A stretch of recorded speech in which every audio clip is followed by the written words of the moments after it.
What up, Laker Nation? I'm gonna get to a few things. Go to State and Cavs series, also with the Lakers. Um, I think, as far as I want to talk about Steve Kerr, I think he's a good coach.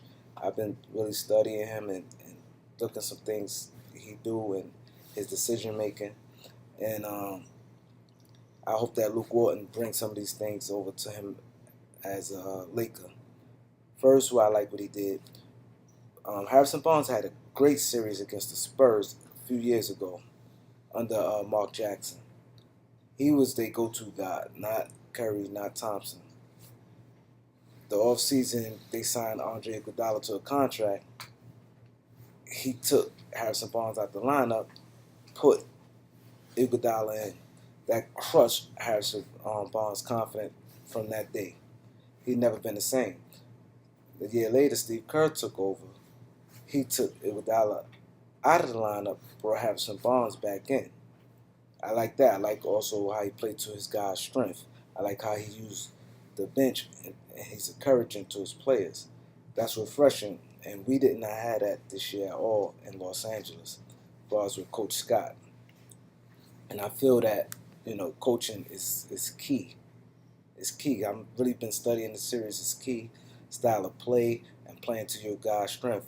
I like what I like about Sean Livingston. Sean Livingston stick to what he's good at. He's already like 30 years old, and he's basically a 15-foot jump shooter, or he post up and turn around shot on the offensive end.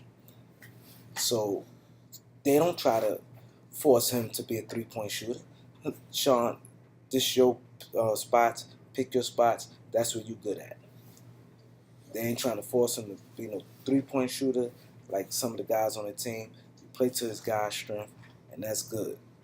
And that's something, you know, that don't go on with a lot of teams. They try to force guys, oh, you need to work on, you need to be a 3-point shooter, you need to do this. Play to your guy's strength. Everyone, especially once you're up there in age, you're really not going to change much as far as your game. Now, well, I like how like I said, they got like a championship team, and I feel that's what the Lakers need. Build from within.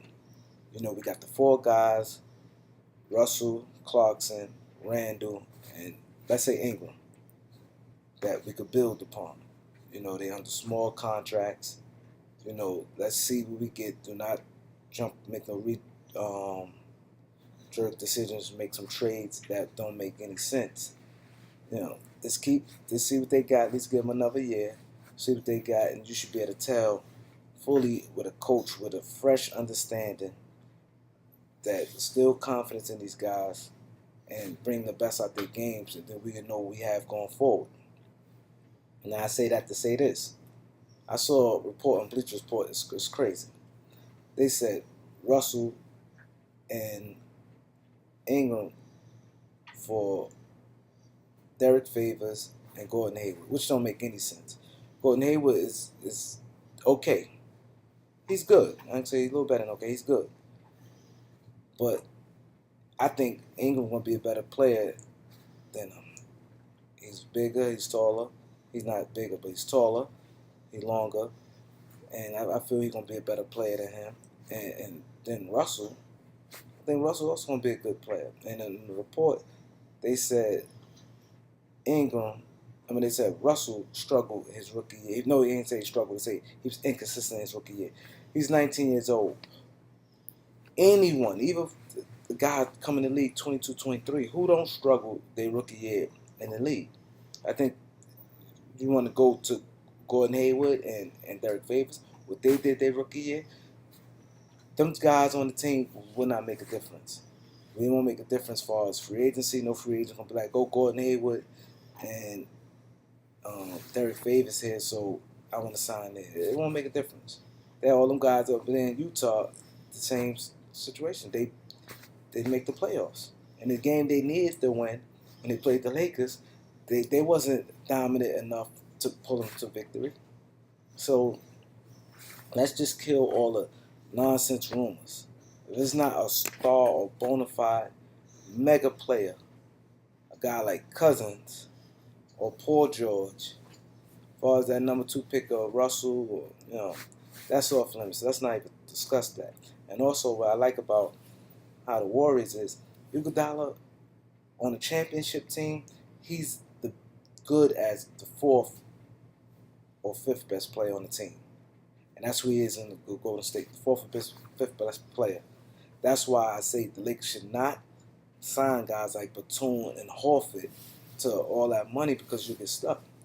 Because Batum, he showed you he's like a fourth best player on the championship team. Even though Portland wasn't no championship team, but that Portland team when they went to the second round was the best team he ever played on. And he was the fourth best player on the team. They couldn't even get out the second round. And now you paying him close to max money, and he's on a championship team. He would be like the fourth best player. We need to think about building a championship team, not just a team. Just we can make the playoffs. No, build a championship team. That means smart trades, smart signing, smart draft. When you draft smart. Smart trades, smart signings. Not overpaying the player.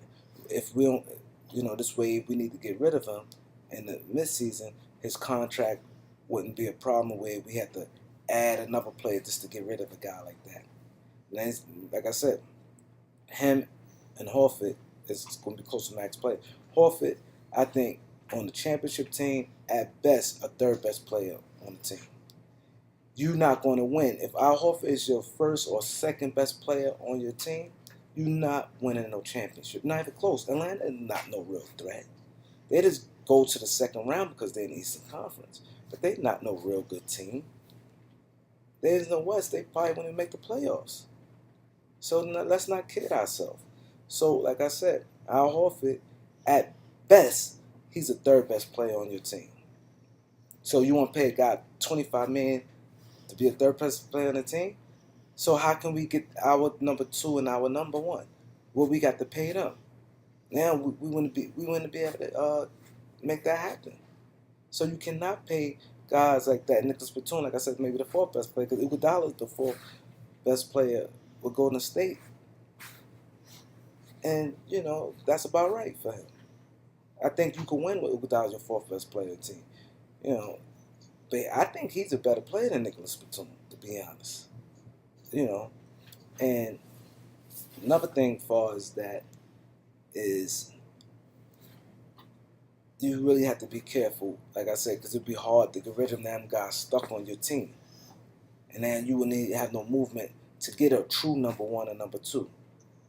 If you look at anything, with Kyrie, LeBron, that's a good 1-2 punch. Durant, Russell, Clay and Steph. Draymond's right there, a third best player. I feel he might be a second best player on the team. I feel Kevin Love is perfect as a third best player on the team. Bosh, I think, is an excellent number 2 with him and Wade. Now that they're older, that could change. But you just look at every championship team. You need that. You're not going to win with a guy, Nicholas Batum. If you're going to sign to max money, that means he's going to be your best player. So he's the best player on a full of young players team like the Lakers. You're defeating the purpose. You ain't going nowhere anyway. My thing is, if you ain't going to win a championship or make no real strides to it, it don't make sense putting that type of money to him and guys like him and Horford. And then also things get me mad when people talk about Nick Young. Oh, Lakers stuck with him. Nobody gonna take on that contract. Then you may tell me if DGM is that crazy, you wouldn't take on that $5 million contract, which is not bad. He got excellent size for his position at the 2. He could help out at the 3. He's not bad as defensively like people make it out to be. He can get his shot off at any time. He's a good outside shooter. He a good mid-range shooter. He had a good handle. And also, like I say, good locker room guy. He's good, good teammate. So it's a lot of positive with Nick Young. It's that he played with a guy like Scott. All he did was criticize players. This player did try to change. You need to be a defensive player. You need to be like a Tony Allen. No, he's not no Tony Allen. He would never be no Tony Allen defensively. Tony Allen would never have the gift offensively Nick Young has. He would never have that. So, these things would, just don't happen like that. So you have to be smart when you do things, and you have to be encouraging to players and play to God's strength. That's what Nick Young is. Nick Young is an offensive player, outside shooter, scoring machine. He did good under D'Antoni. D'Antoni was positive and that effect. And that's what you need. A coach like that, not a coach to say, oh, the team is scared after the OKC loss. They scared, they don't have no heart. Kobe, the only one has heart. And then the guys, we didn't really get to see how they played because this season was about Kobe. So, like I said, Nick Young is not as bad. People make it sound that's horrible. I think that's an excellent contract. He's better than a lot of players that get paid more than him. And like I said, he's good at something. He's a good offensive player. You got guys who's not good at anything. They just solid. A solid rebounder. Solid. Like, now if you want to get technical, let's talk about Al Horford. Solid rebounder. He only averaged double figures in rebound, I think, 1 year. Offensively, he's okay. He's not no great offensive player. He's not no great defensive player. He's not no great rebounder. Everything is okay. At least we know Nick Young is a great scorer, especially off the bench. You bring a guy like, him, Jamal Crawford, J.R. Smith, and Lou Williams, they all like the same. That's what they are. They not no defensive stoppers. They is offensive player and can get hot and can change things, and they bench players. That's their strength, and that's what they need to be, and that's what teams need to do with these guys. You try to change them into something they not. Oh, I think you could be a point guard. I think you should average 5 assists a game. That's not them. Let them light it up. That's what there is. A good coach will recognize that and play to their strength, and that's what them 4 guys did. You don't want them to be rebounders. You want them to be defensive players. That's not happening. They good at what they do. They all good from the outside, and they all good at scoring. They can create their own shots, and that's good. That's a plus. And you're getting them guys for under $10 million, all 4 of them. And they don't cost much. So you have to be smart in that and stop it. It bothers me a lot when people talk bad about Nick Young, like the contract, $5 million. I was like, really? He that situation he was in last year, as far as with Coach Scott, was not good. Not good for a lot of players, not just him, but not good. So I think, like I said, we should just be smart about it. If we don't get the big fish, get guys on reasonable contracts. If it don't work out, we should be able to move them. Not get stuck with a guy in a big contract. We can't move and can't move forward. So, like, subscribe, and leave your comments below. Follow me on Laker Beat News on Twitter, and tell me what you think about my videos.